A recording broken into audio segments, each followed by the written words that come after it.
Halo. Assalamualaikum warahmatullahi wabarakatuh. Salam sejahtera buat kita semua. Kami dari kelompok 4 ingin mempresentasikan beberapa hasil kerja dari kelompok kami mengenai fasilitas negara dan peran mahasiswa terhadap negara Indonesia. Sebelumnya, perkenalkan, kami dari kelompok 4 beranggotakan 3 orang, yaitu saya, Muhammad Agan.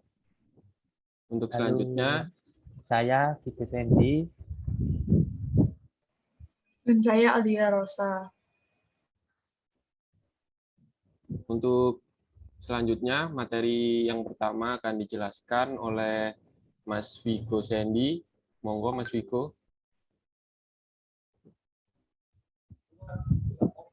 Kartu tanda penduduk atau KTP. Kartu tanda penduduk atau KTP ini adalah penanda identitas resmi bagi warga negara Indonesia yang telah menginjak usia 17 tahun. KTP yang diterbitkan oleh instansi pelaksana berlaku di seluruh wilayah Negara Kesatuan Republik Indonesia dan wajib dimiliki apabila telah cukup umur guna penanda bahwa seseorang tersebut adalah warga negara asli Indonesia. Sistem KTP yang berlaku saat ini adalah EKTP atau elektronik KTP seumur hidup, yang artinya seseorang hanya perlu membuat KTP baru satu kali saja selama hidupnya. KTP juga sangat penting karena dapat digunakan sebagai syarat pembuatan dokumen lain seperti paspor dan surat izin mengemudi atau SIM sebagai bukti identifikasi diri. Proyek EKTP. Proyek iktp ini dilatar belakangi oleh sistem pembuatan KTP konvensional di Indonesia yang memungkinkan seorang dapat memiliki lebih dari satu KTP.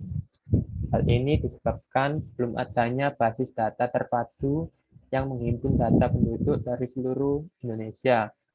Fakta tersebut memberi peluang penduduk yang ingin berbuat curang terhadap negara dengan menduplikasi KTP-nya.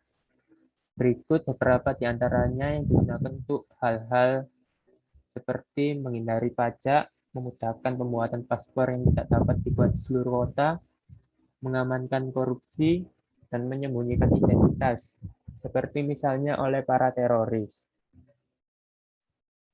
Nah, untuk persyaratan dan dokumen yang dibutuhkan ini antara lain harus berusia 17 tahun, memiliki surat pengantar dari pihak RT dan RW, membawa fotokopi kartu keluarga, lalu surat keterangan pindah dari kota asal jika bukan asli warga setempat, lalu juga surat keterangan pindah dari luar negeri, dan surat ini harus diterbitkan oleh instansi pelaksana bagi WNI yang datang dari luar negeri karena pindah.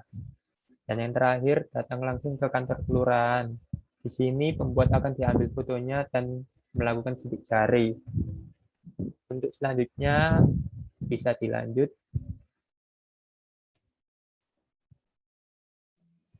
Untuk selanjutnya yaitu prosedur pembuatan EKTP.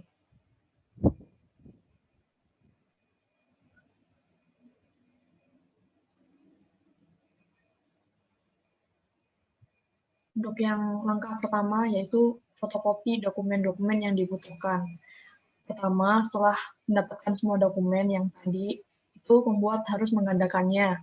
Pihak kelurahan hanya membutuhkan selembar salinan untuk tiap dokumen, namun sebaiknya harus memiliki 2 atau 3 rangkap lembar salinan untuk tiap dokumen.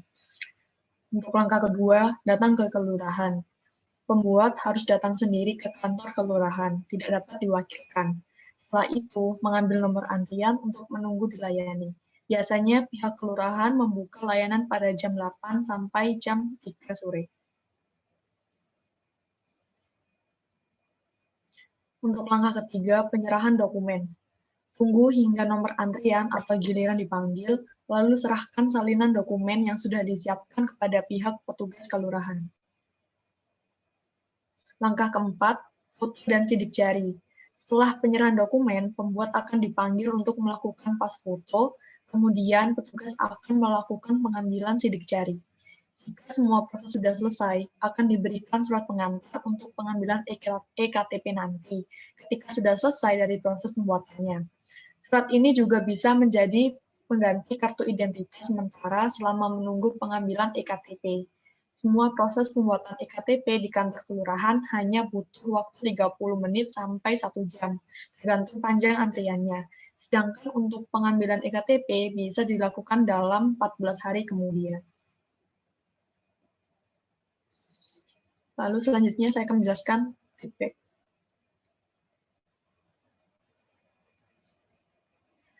Nah, salah satu penerapan e-government dalam pelayanan publik dengan menggunakan teknologi dan informasi yang saat ini sedang dilaksanakan dalam bidang pemerintahan adalah program EKTP. Indonesia dengan jumlah penduduknya yang besar memerlukan data kependudukan yang akurat. Untuk itu, pemerintah membuat program disebut dengan EKTP. EKTP merupakan cara baru jitu yang akan ditempuh oleh pemerintah dengan membangun database kependudukan secara nasional untuk memberikan identitas kepada masyarakat dengan menggunakan sistem biometrik yang ada di dalamnya. Maka setiap pemilik EKTP dapat terhubung ke dalam satu database nasional. EKTP merupakan salah satu program nasional yang semestinya harus dilakukan oleh pemerintah di setiap daerah, karena pelaksanaan EKTP dipandang sangat relevan dengan rencana pemerintahan dalam upaya menciptakan pelayanan publik yang berkualitas dan berbasis teknologi untuk mendapatkan hasil data kependudukan yang lebih akurat. Untuk itu, pemerintah perlu melaksanakan program ini dengan sebaik-baiknya, sehingga nantinya akan mempermudah masyarakat untuk mendapatkan pelayanan dari lembaga pemerintah dan swasta karena EKTP merupakan KTP elektronik yang dibuat dengan sistem komputer, sehingga dalam penggunaannya nanti diharapkan lebih mudah, cepat, dan akurat. Pemerintah membuat kebijakan program EKTP baik bagi masyarakat, bangsa, dan negara dimaksudkan agar terciptanya tertib administrasi. Selanjutnya akan dijelaskan oleh Akan. Materi selanjutnya yaitu peran mahasiswa pada negara. Next. Yang pertama yaitu social control. Social control yaitu mahasiswa dapat menjadi kontrol bagi berjalannya pemerintahan, baik dalam pembuatan kebijakan maupun peraturan yang dilakukan oleh pemerintah. Mahasiswa juga bisa sebagai penyalur aspirasi masyarakat terhadap pemerintah.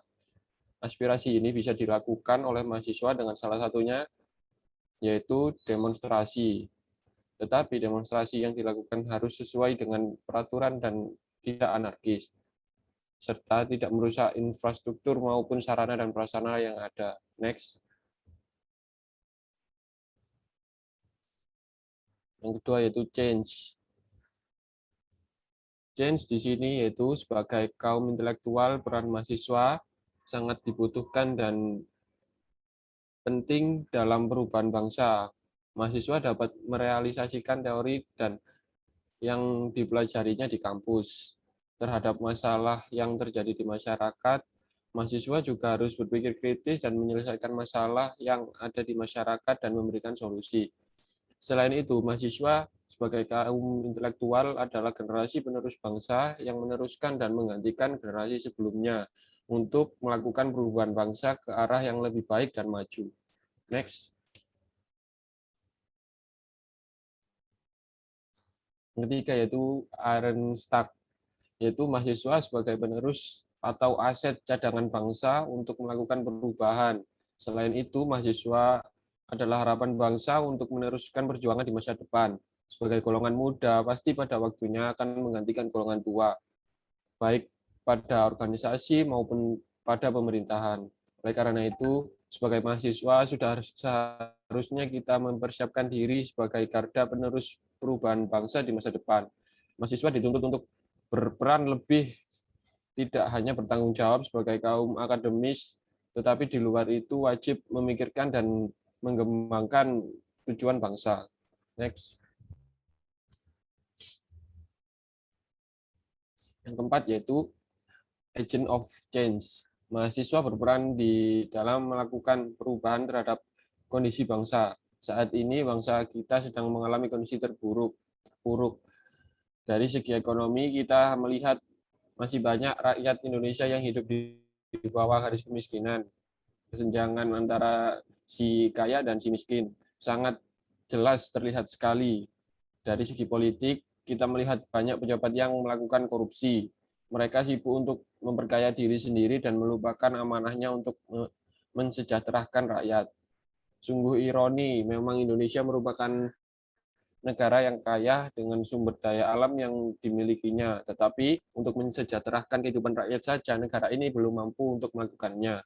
Untuk itu, mahasiswa di sini sebagai agent of change diharapkan dapat membuat perubahan terhadap bangsa ini. Next.